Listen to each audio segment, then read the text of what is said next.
Fayyaa keessanii nagaa keessanii akkam jirtu obboloota koo fayyuma dhiyoos fagoos kan jirtanii gooftaadhaan nagaa koo isinii dhiyeessuun barbaada maqaa isaatiin attam naguma har'a waan mul'ataa wajjin wal qabatu isinii qabadhee dhiyaadheera.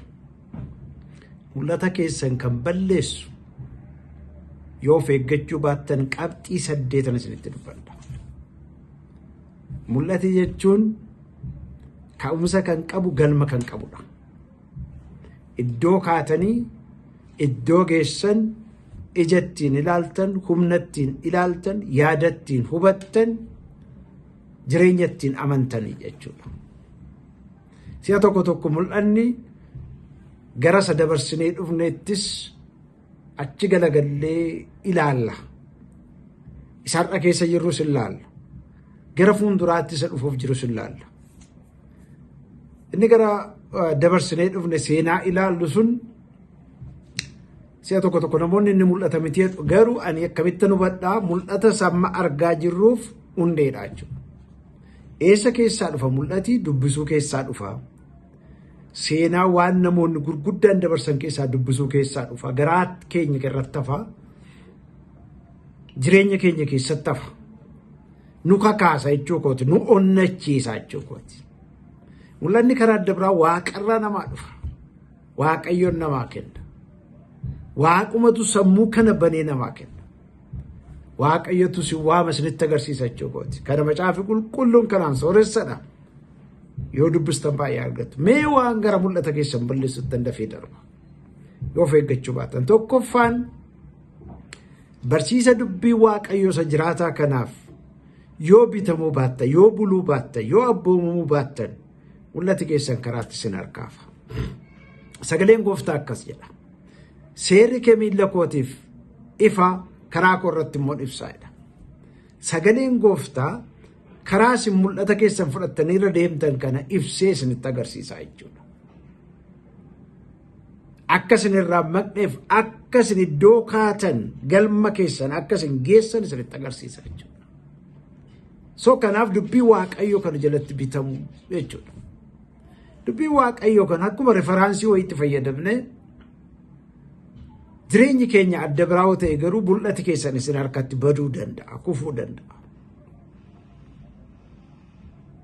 Sagaleen waaqayyoo isin humneessa sababa ta'eef yeroo isin abdii kutattan mul'ata keessa fudhattanii gaafa isin deemtan gaafa lolli isinitti baay'atu isin cimsa sababa ta'eef abdii keessan haareessa sababa ta'eef gatiitti itti mul'ata keessan baattan jireenya keessan keessatti ijaara sababa ta'eef barsiisa dubbii waaqayyoo jalatti buluun barbaachisaadha. Waaqayyoo nama dubbii isaa wajjin nama dubbii isaa kabaju kabaja lafa kanarratti. Nama dubbii isaan kabajne waaqayyoon kabaju. Namaa fi yeroo fi fiixaan ba'umsa isaa ilaalinaa dhuma isaatudha. Dhuma isaadhaa murteessaa. Lammaffaan mul'ati kan isin harkatti baduu danda'u yoo nama amanamaa ta'uu dadhabdanidha. Hawaasa kana keessatti yoo namoota gidduutti amanamaa ta'uu dadhabdan dubbii keessaniin hojii keessaniin waan gootan hundumaayyuu amanamoota ta'uu baattanii mul'ata keessan namni leellisu hin fudhatu hin bitatu hammataa isaan godhatu mul'ata keessanii wajjinis hin dhaabatu ittuuyyuu karaatti mul'ata keessan balleessu barbaada. Kanaafiyyuu mul'ati keessaniif isin amanamoota ta'uu qabdu. Jireenyi keessan hawaasa gidduutti amanamaa ta'uu qaba. Gaa'ila keessaniin hojii gootan hundumaan waan raawwattaniin namoonni isin beekuu qabu. Akka adiitti argamuu qabdu namoota biratti. Aduudhuma ta'uu qabdu jechuudha. Iddoo gurraacha tokko, iddoo dhokataa tokko of keessaa baasa. Kan kanaachi iddoon dhokataan tokko, iddoon gurraachi tokko mul'ata keessan isin harkaa balleessuudhaaf humna qaba. Sadaffaan mul'ati keessan kan isin jalaa balleessu mul'ata keessanii wajjin namoota hiriirsuu gaafa dadhabdanidha. Kakaasuu gaafa dadhabdanidha. Ijaaruu gaafa dadhabdanidha. Dhaabuu gaafa dadhabdanidha. Nehemiyaan gara Yerusaalem gaafa dhaqee kadhannaa ji'a lamaa booddee murteessee gaafa gara sana deemu isa jalqabaa saba kakaasa. Sabuma humna hin qabne garuu dhimmisaa immoo kan ilaallatu. Waan baay'een kan miidhaman garuu dhimmisaa kan ilaallatu isaan kana kakaasa. Isaan kana tochoosa. Akkas jedhani isaan. Isaan akkas jedhani kan isin dhibu. Isaan maal jedhanii gaafa Nehemiyaan sammuu isaanii, hafuura isaanii, jireenya isaanii mul'ata kanaa wajjin kaasee ijaaru nu garboonni isaa kaanee hojjennaa waaqni waaqarra jiru wal nu qixxeessa jedhan. Amma mul'ata fudhannee kaanee amansiisuu dadhabna iddoo baay'eetti. Mul'ati dubbii barbaada, mul'ati haasa'uu barbaada. Museen rakkina kanadha kan inni waaqatti himate.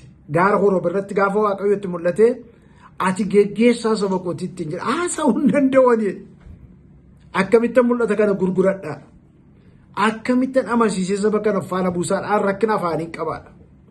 Waaqayyo isaaf deebii kenne maali afaan kana kan uume eenyudha jedhe. Ana afaan kee wajjinan taa'e.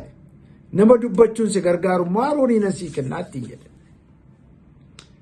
Mul'ata qabu nam tokko humna ittiin namoota tochoosan garuu hin qaban. Kaappaasitii ittiin namoota tochoosan hin qaban. Kun akkamitti walitti araaramuu danda'aadha gaama. Dubbii guddaa. Kun hojii manaa keessanidha. Mul'ata keessan gaafa fudhattanii kaatan anaa wajjin hojjettu, namaa wajjin hojjettu, nama bifa baay'ee qabu, amala baay'ee qabu, rakkina baay'ee qabu wajjin hojjettu. Namoota kana iddoo tokkotti fidu, gar tokkotti fidu, hubachiisu, hankoota akka isaan jedhamu gochooti. Inni arfaffaanii mul'ata fuutanii handhuunfaa keessaniin godhatiina. Sirriidha mul'ati karuma keessan dhufee karaa nama tokkoo dhufaa garummaa nama tokkoo ta'eenaaf. Aan abbaan mul'ataa jettanii dhuma yoo ittuma duutanii qabattu ta'e mul'ata sana ajjeeftu. Kana waan lamaaf sanitti hima. Tokkoffaa guyyaa duutan hin beektan. Balaas hin mudatu hin beektan. Nama tokkotu nama Ameerikaa tokkotu Chaayinaa kutaa biyya Chaayinaa keessaa iddoo tokkotti dhoksaadhaan wangeela hojjechuudhaaf mishinerii ta'ee waan barbaachisu hundumaa fixee deemuudhaaf eddaa viizaallee argatee booddee eeyyamadde argatee booddee dhukkubsate. Amma deemuu hin danda'u. Dhukkubsaa kun sireetti ol gashe. Mana isaa keessa ciisee yaalamutti ka'e. Maal haa ta'u gaa amma mul'ate kun.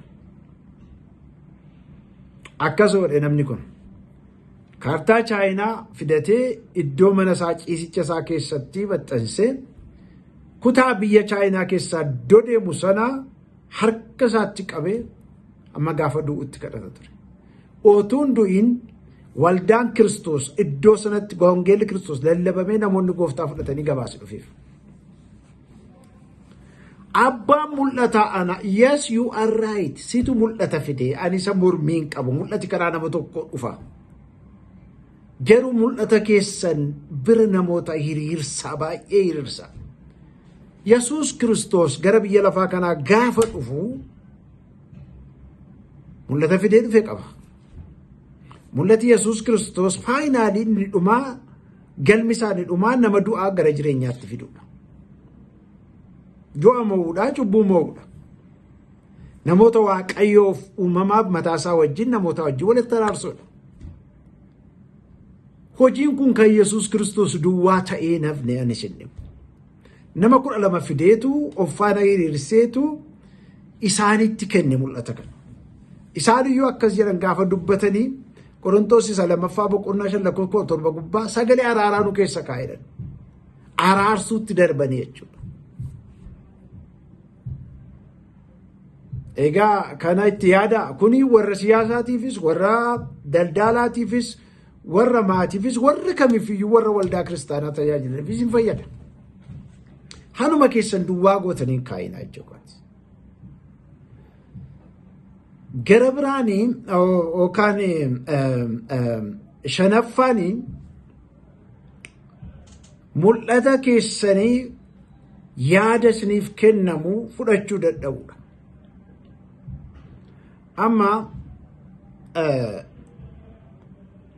kutaa dhiphaa jennu qabna mul'ata keessatti. Explanationii kutaa dhiphaa keessaa yookaanis ibsa kutaa dhiphaa keessaa jennu qabna. Kutaan dhiphaan nama xinnoo qabata kun beekamaadha. Maal jechuun barbaade namoota muraasa, namoota amantan, namoota sin amanan, namoota sin beekan naannoo keessanitti walitti qabdanii ibsituuf. Egaa mul'ata gaafa gadi baaftaniin dhalate malee harkisaa, miillisaa, waan hundumti isaa bifa ganaa qabata. Gara bifa qabachuutti, gara qaama guutummaatti dhufu. Raawwatee ban dhufu yeroo sana. Eenyu fidaa jara isin kutaa xiqqoo keessatti walitti qabdanii wajjin haasoftan hiriyoota keessan namoota garaa qabdan san, namoota garaa keessanii warra qabdan sanadha. Inni tokko miillatti baasaa, inni tokko harkatti baasaa, inni tokko gurra, inni tokko ija, inni tokko mataatti godhaa, inni tokko boodii isaa ijaaraa jechuudha. Never jettanii iddoo kanatti hin fudhattan taanaan hin deemu mul'atichi.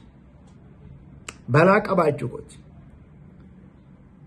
Balaa qaba, mul'atichi balaa qaba. Yaada namaa fudhachuu danda'uutu isinirra jira. Yaadi namaa obsuudha. Amma walgayii uummati keenya geggeeffatu iddoo baay'eetti hirmaadheera, waldaa keessattis bakkeettis. Yaada isin laattan tokko gaafa isin booddee dubbatu namni maal akka mututtuquu yaaletti kun hamilee namaatti bu'a. Hin beeku jechuudha. Hin dubbanne jechuudha. Namoonni akkasitti woordii akkasitti fayyadaman dhufuu danda'u mul'ata keessanitti. Yaa nama badaa miti garuu haa ta'u warri jiran. Dhaggeeffadhaa isin. Rakkina hin qabu dhaggeeffadhaa. Hirdhuu keessan guuta sababa ta'eef. Infaakti waan hin fudhanne qabdu. Waan gattan qabdu, waan keessaan fudhanne qabdu. Egaa achirratti yaada namaa fudhachuu hin dandeessan taanaan rakkina qabaa jechuudha. Inni gara biraan jaaffaanii shaakala cubbuutu balleessaa mul'ata. Ilaa cubbuu by itself amalli cubbuu nu keessa jiraachuu danda'a. Inni maateriin godhu mul'ata irratti. Hammaater godhu shaakala isaati. Amala isaa hojiitti gaafa jijjiirru amma ofuma keenyaayyuu adagaa guddaa, balaa guddaa keessa galleerra. Yeroo hundumaa sammuun keenya nu kasasaa. Inni Waaqayyo nu bane sammuun keenya deebi'ee nutti dukkanaa. Of ammeessaa jiraanna.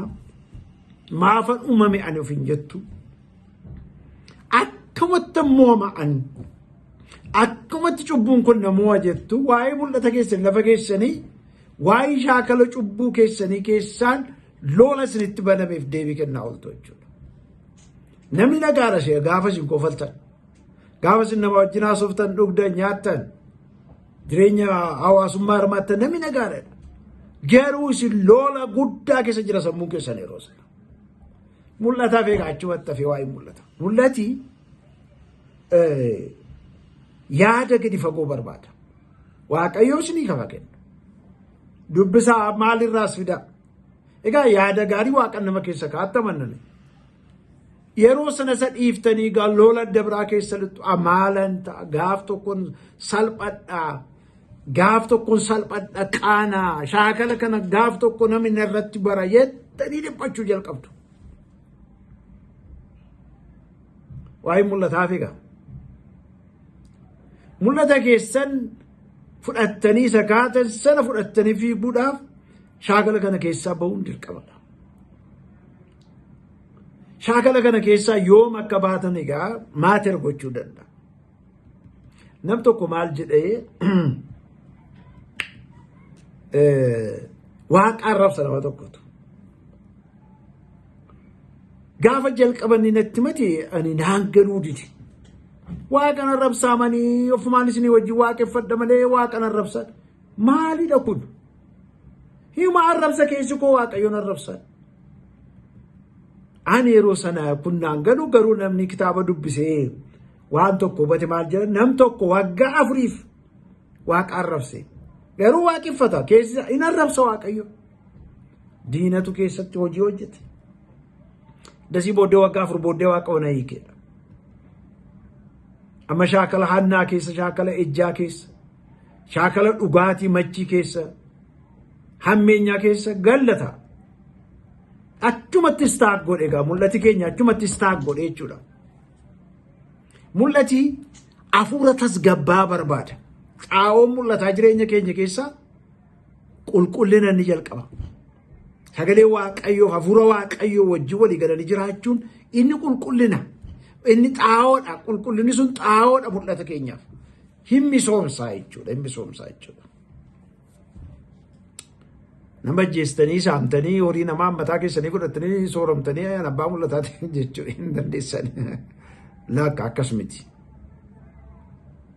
Mul'ati innan jedhu kun isa isiniin eebbisee warra isinii wajjin mul'ata kana hirmaattu ta'an eebbisee dhaloota isa dhufu kan eebbisu jechuudha. Isa jechuudha. Kanaafiyyuu shaakala cubbuu keessa gaafa galtan isinoo xaxaa hidhamtaniitu sababa ta'eef amma fayyaa deemtu malee waa'ee mul'ataa yaaduuf hojjechuu hin dandeessan jechuudha. Of mormuutti kaatu nam tokko of balleessiyyuu. Amma si'a tokko dargaggeessi tokko fiigee dhufee harka koo na qabi naan jedhee harka isaa naan galle harka isaa lamaan akkas godhee harka koo kana qabee jedhe. Maali waan akkasii eessa jira maa inni kun ennaan boo'ee ennaan qabi maaloo ennaan hin qabee qorichas dhugee malaataanii dhugee na ajjeesuu didee maaliin jedhe ani cubbuu hamaa keessan jiraadhe. Amma waa'ee mul'ataaf jechuudha. Amma waa'ee riskii bakka riskii dhufe jechuudha lubbuun badu. Kanaafi isarraa of eeggadhaa jechuudha. Inni mul'ata keessanis harkatti balleessa. Daawitiin jeeqeera mana mootummaa isaa jeeqeera. Inni torbaffaanii reveenjii irraa of eeggadha haala ba'uurraa. Gaafa mul'ata fudhattanii kaatan lolli labsameera jireenya keessatti lolli labsameera. Innumti sin jaallatu iyyuu innumti riyyaa keessanis ni wajjin jiru eessa ga'uuf gurbaan kun nama tokkotu amma gara gooftaa deemaniiru nama macaafa na barsiisanidha. Mul'ata arganii waan itti himan. Warrumti si wajjin jiran kun naan jedha har'a waggaa 30 dura. Arraba nama kanaa qabaa afaan nama kanaa qabaa namni kun nu gatee deemaa siin jedhuun argaa naan jedha. Humni koo baay'eensaa arraba koorra jira. Gaafa nama jireenya koo fayyaa ta'ee hafuura qulqulluu wajjin walii galee achi bahee pulpeetii irratti dubbachuutti gaafa waan dubbadhu waan mataa koo na dinqisiisa.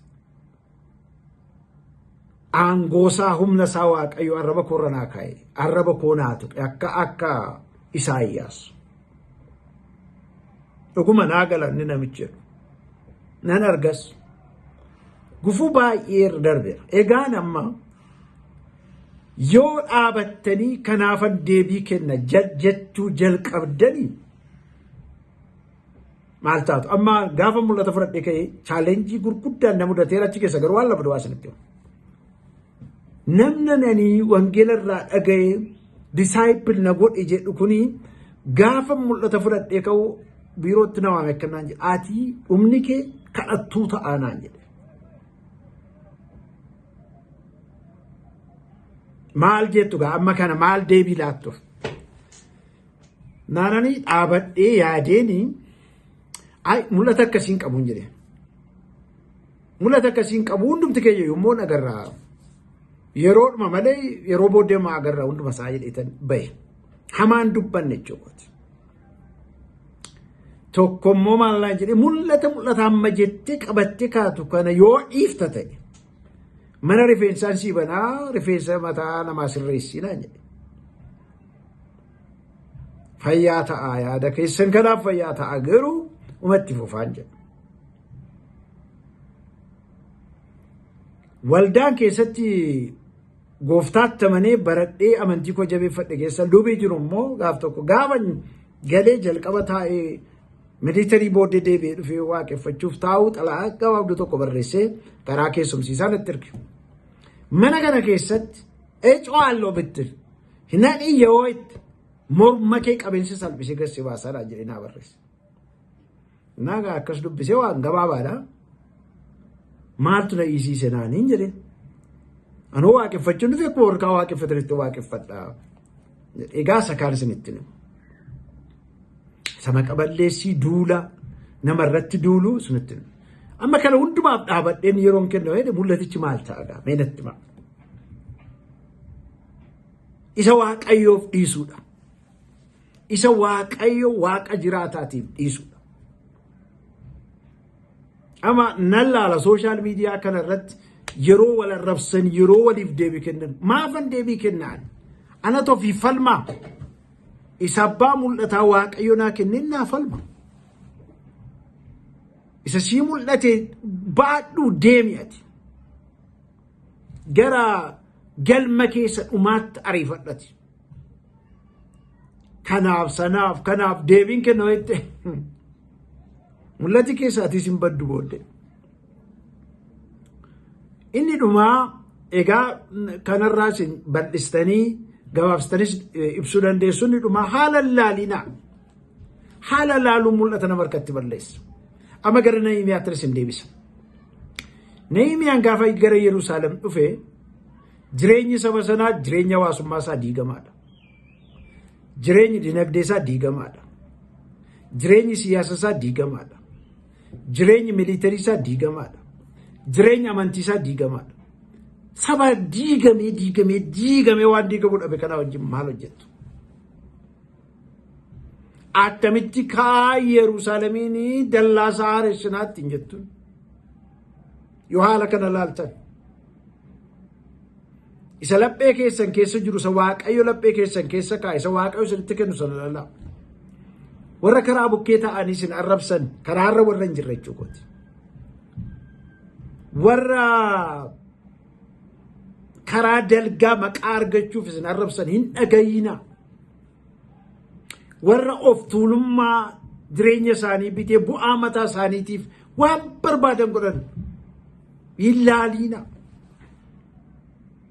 Amma Yerusaalemiin diigamuu isheetti kan fayyadaman warri aangoo qaban jiru. Han amantiis ta'e kan siyaasaa.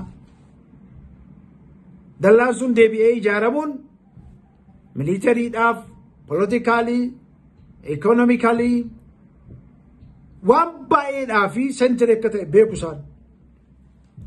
Kanaaf diigamuu isheetu isaan fayyada. Egaa kana hundumaa ilaaltaa tapitochooti. Naannoon keessanoo gaara gurguddaan marfamee isinitti argama. Kanaafuu haala laalina. Si'a tokko otuu isin iyyuma keessa jirtanii, otuu isin rakkina keessa jirtanii, otuu wanti hundumtuu bitaa ta'ee jiru fida waaqayyo mul'ata. Ani jireenya kootti akkatti dhufe. Maatiin koo iddoon jirutti qabeenyaa qabu turan. Qabeenyaan isaanii harkaa dhume. Isaan illee du'anii. Abbaan koo saati koos du'anii. Ani mucaa dhumaati. Yeroo kiraayisii guddaa kana keessa waaqayyo waaqarraa mul'ata natti fide. Haala laalina. Egaa kanarraa of eeggadhaatii mul'ata keessan fudhadhaa deema. Waan inni mul'ata isinii kenne amanamaadha. Maqaa waaqayyoo eebbifamu. Waliif hiraa.